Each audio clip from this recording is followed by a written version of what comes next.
Hello बच्चों, आज हम आपके सामने जो टॉपिक लेके आए हैं वो है समायोजन। ठीक है, समायोजन के बारे में हम डिटेल अध्ययन करेंगे। व्यक्ति की स्वाभाविक आवश्यकता जब पूरी नहीं होती है ना, व्यक्ति की जो ज़रूरत है वो पूरी नहीं हो पाती तो वह दुखी व निराश हो जाता है।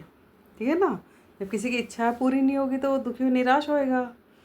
इसे अप्रिय स्थिति कहते हैं। व्यक्ति धीरे धीरे इस अप्रिय स्थिति के साथ समझौता कर लेता है। क्या करता है व्यक्ति? इस अप्रिय स्थिति के साथ समझौता कर लेता है।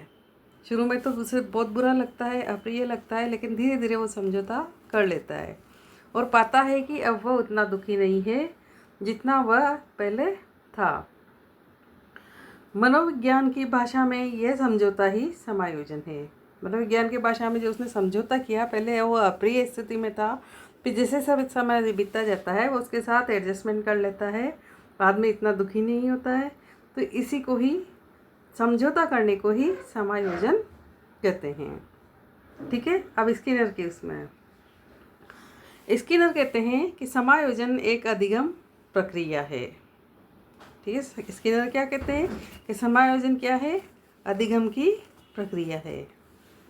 गेट्स महोदय क्या कहते हैं?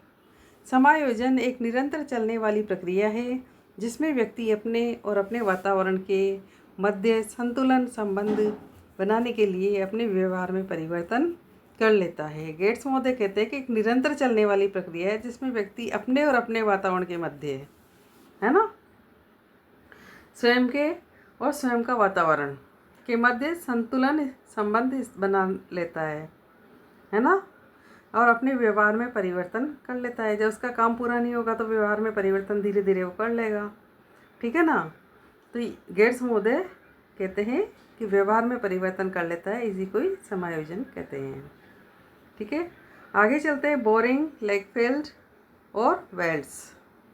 समायोजन एक प्रक्रिया है जिसमें व्यक्ति अपनी आवश्यकताओं और आवश्यकता को पूरी करने वाली परिस्थितियों के मध्य संतुलन स्थापित करता है।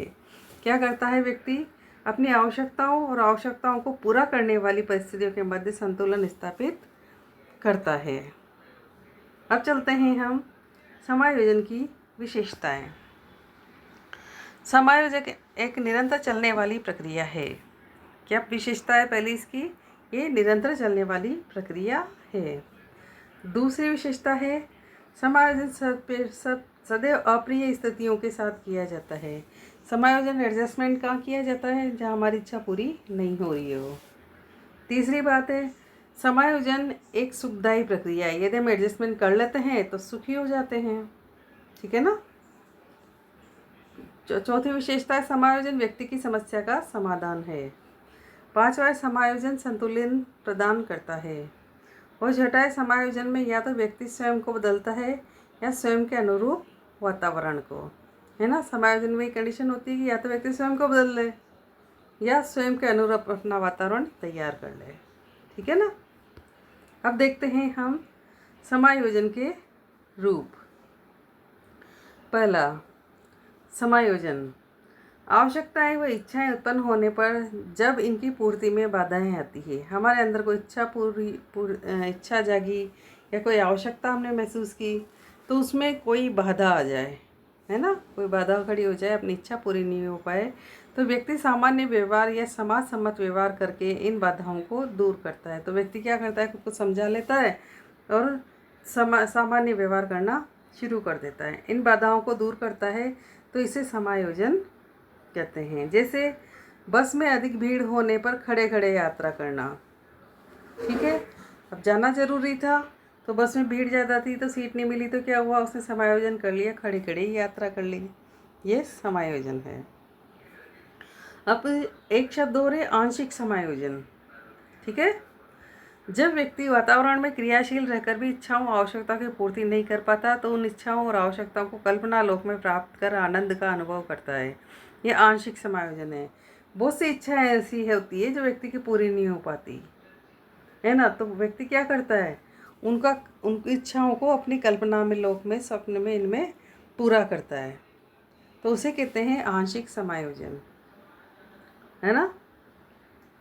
जैसे किसी भूखे को भोजन न मिल पाने पर सुस्वादु पकवानों की कल्पना करना। किसी व्यक्ति कोई भूखा है, उसे अच्छे अच्छे भोजन नहीं मिल पाया, तो उसने कि सिर्फ कल्पना की इस चीज़ की कि मुझे बहुत स्वादिष्ट भोजन मिल रहा है। ठीक है, तो आंशिक समायोजन। तीसरा शब्द है इसमें असमायोजन। जब निरंतर वातावरण में क्रियाशील रहकर भी व्यक्ति आवश्यकताओं की पूर्ति न कर पाए, तो व्यक्ति उस समस्यात्मक परिस्थिति को छोड़कर एक नई परिस्थिति में चला जाता है। ठीक है ना। जब वातावरण में क्रियाशील रहकर भी उसकी आवश्यकताओं की पूर्ति नहीं होए, तो क्या करता है, उस परिस्थिति को छोड़कर वो नई परिस्थिति में चला जाता है। तो जैसे कि बस व ट्रेन में अत्यधिक भीड़ होने पर व्यक्ति का स्वयं के साधन से यात्रा करना। उसने देखा बस में बहुत भीड़ है, ट्रेन में बहुत भीड़ है, तो क्या करेगा, उसने वो कंडीशन ही छोड़ दी, वो परिस्थिति ही छोड़ दी और दूसरी परिस्थिति अपना ली कि क्या, कि मैं अपने स्वयं के साधन से ही चला जाऊंगा, अपनी बाइक से या अपनी कार से चला जाऊंगा। बस और ट्रेन का ख्याल उसने छोड़ दिया भीड़ को देखकर। ठीक है। चौथे नंबर पर शब्द आता है कुसमायोजन। कुसमायोजन व्यक्ति और उसके वातावरण के मध्य असंतुलन का उल्लेख करता है। जब व्यक्ति की स्वाभाविक इच्छा पूरी नहीं हो पाती और वह समाज के मानकों के विरुद्ध जाकर अपनी इच्छा को पूरा करता है, तो यह कुसमायोजन कहलाता है। यानी कि जब किसी की कोई इच्छा पूरी नहीं होए और वो समाज के विरुद्ध जाके अपनी इच्छा को पूरी करे, तो वो कुसमायोजन कहलाता है। कुसमायोजित व्यक्ति की विशेषताएं।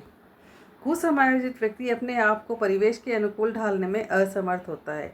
जो वो अपने आप को अनुकूलन नहीं कर पाता है परिवेश के अकॉर्डिंग और उसमें असमर्थ रहता है अनुकूलन करने में, तो वो कुसमायोजन कहलाता है। यह व्यक्ति थोड़ी सी बाधा उत्पन्न होने पर अपना मानसिक संतुलन खो देता है। बहुत से ऐसे होते हैं कि अपने अनुसार ही सब कुछ देखना चाहते हैं, अपने अनुसार ही सब कुछ चलना चाहते हैं, लेकिन उसको जब अपने अनुसार सब कुछ नहीं मिलता तो वो मानसिक संतुलन खो देता है। यह स्थिर बुद्धि वाले, अनिश्चित मन वाले, संवेगात्मक रूप से अस्थिर, अनिर्दिष्ट उद्देश्य वाले, तनाव, चिंता, कुंठा से ग्रस्त, स्नायु रोगों से पीड़ित होते हैं। अस्थिर बुद्धि वाले होते हैं, अनिश्चित मन वाले होते हैं, संवेगात्मक रूप से स्थिर होते हैं, अनिर्दिष्ट उद्देश्य वाले होते हैं, तनाव, चिंता, कुंठा से ग्रस्त होते हैं, स्नायु रोगों से ये पीड़ित हो जाते हैं, जो कुसमायोजन करते हैं, दूसरों के विरुद्ध जाके अपनी इच्छा पूरी करते हैं। ठीक है। कुसमायोजन के तत्व। पहला है तनाव। तनाव वह दशा है जब मनुष्य अपनी कार्य क्षमता को कम करके तोलता है। क्या दशा है तनाव? वह दशा है मनुष्य अपनी कार्य क्षमता को कम करके तोलता है। गेट्स। तनाव असंतुलन की वह दशा है जो व्यक्ति को उत्तेजित दशाओं का अंत करने के लिए व्यवहार करने को प्रेरित करती है ना। जैसे परीक्षा के कारण तनाव। किसी के पेपर हो तो क्या होगा, जो पूरे साल में नहीं पढ़ा वो 4 दिन में पढ़ लेगा और उस तनाव में जल्दी जल्दी वो याद करेगा और पेपर देने जाएगा तो अरे मेरे पेपर है, मेरे एग्ज़ाम है, उसका कहीं इधर उधर ध्यान नहीं रहेगा और वो उसमें ही लगा रहेगा, है ना। तो उसी के अकॉर्डिंग सारे काम करेगा। जो जरूरी काम होगा उनको पहले करेगा, पढ़ाई का काम पहले करेगा, परीक्षा देने जाएगा तो, और बाकी के काम घर वाले कितने ही काम बताए सबको मना कर देगा, नहीं मेरे पेपर है, मैं तो पढ़ूंगा पढ़ूंगा पढ़ूंगा। तो ये क्या है, ये एक तरीके का परीक्षा के कारण तनाव है। दूसरा है दबाव। जब व्यक्ति के अहम के साथ अन्य लोगों के मध्य अहम जुड़ जाते हैं तो व्यक्ति अपने अहम पर अन्य लोगों के अहम का भार महसूस करने लगता है, यह दबाव है। कभी कभी दबाव प्रतियोगिता के कारण भी होता है। किसी खिलाड़ी का अपने समर्थन में भारी भीड़ देखना। ठीक है ना। जो व्यक्ति के अहम के साथ एक खिलाड़ी जब मैदान में खेलने जाता है तो वो सोचता है कि मैं बहुत अच्छा खेलूँ, मैं इतने रन रेट बनाऊँ, इतने रन बना लूँ, है ना। लेकिन उससे ऐसे अपने जैसे अपने इंडिया के प्लेयर खेलते हैं तो उस पर प्लेयर पे उसका स्वयं का तो दबाव होता ही है कि मैं इतना बना लूँ, लेकिन उसके साथ जो आसपास भीड़ होती है पूरे इंडिया की जो उसे देख रही होती है पब्लिक, वो चाहती है कि ये तो सेंचुरी ही मार दे। उस पर एक दबाव बन जाता है, उसका स्वयं का अहम और आसपास के व्यक्तियों का भी अहम उस पर भार बन जाता है, तो वो भार महसूस करने लग जाता है, यही दबाव है। ठीक है। दुश्चिंता। इसमें व्यक्ति व्यग्र हो जाता है। फ्राइड के अनुसार व्यक्ति की जब इच्छा या आवश्यकता पूरी नहीं हो पाती तो वह अचेतन मन में चली जाती है और दमित इच्छा कहलाती है। समय पाकर ये दमित इच्छा वापस चेतन स्तर में आने का प्रयास करती है, किंतु चेतन उन्हें वापस नहीं आने देता। चेतन व अचेतन के मध्य ये संघर्ष ही दुश्चिंता कहलाती है। जैसे लड़के द्वारा मिठाई की इच्छा को दबाना, ठीक है। क्या हो, एग्जाम्पल में क्या दिया गया कि लड़के द्वारा मिठाई की इच्छा को दबाना।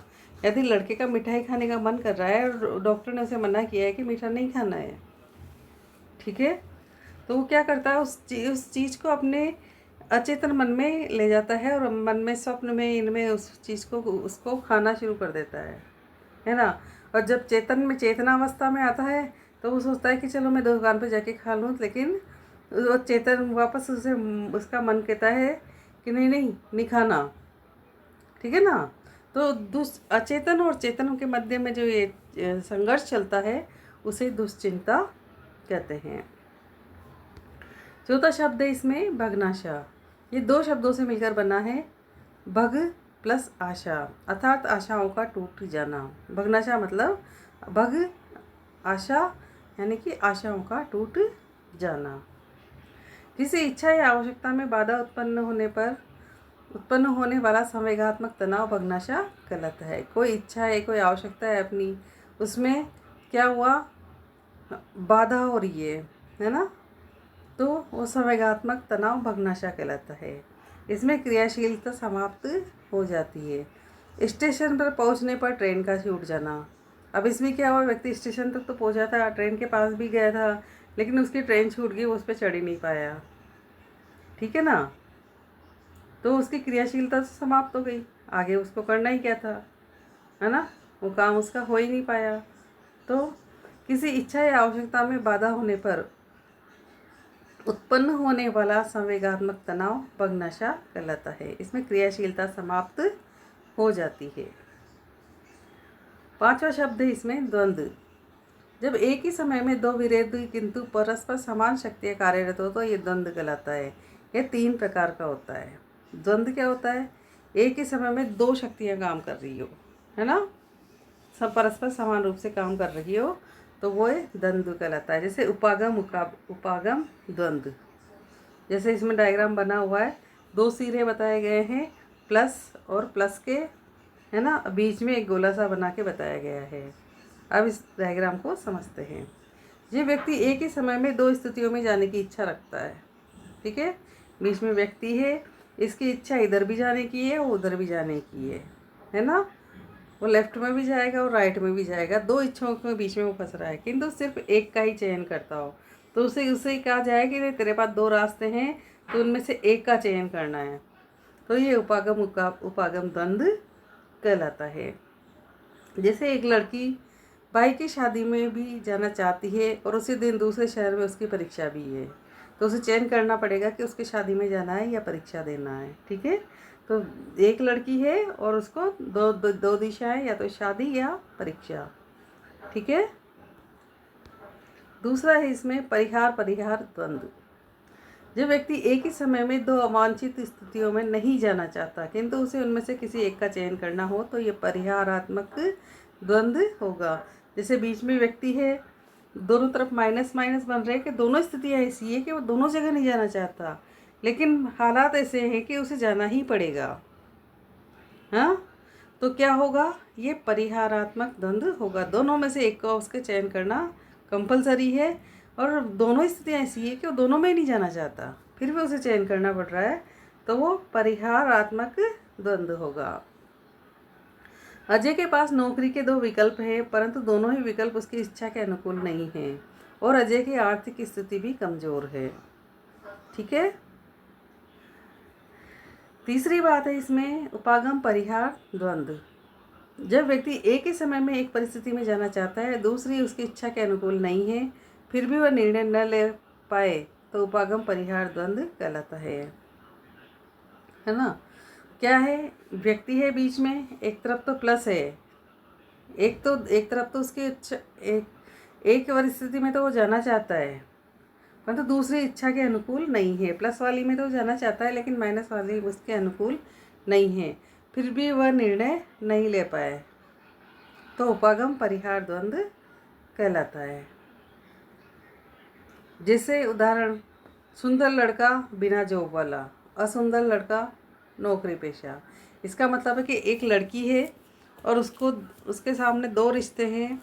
एक तो लड़का सुंदर है लेकिन उसके पास जॉब नहीं है, दूसरा असुंदर है, लड़का सुंदर नहीं है पर नौकरी पेशा है। तो उसे ये तय करना है कि उसे जाना किस रास्ते पर है। तो सुंदर लड़के से शादी करना चाहती है पर उसके पास जॉब नहीं है, और असुंदर लड़के से शादी नहीं करना चाहती पर उसके पास नौकरी है। ठीक है, बात समझ में आ गई? ओके। तो मुझे उम्मीद है आपको इससे काफ़ी हेल्प मिली होगी। आगे और टॉपिक लेके आपके सामने आएंगे। तब तक के लिए हमारे चैनल को लाइक शेयर सब्सक्राइब करें। धन्यवाद। जय हिंद, जय भारत।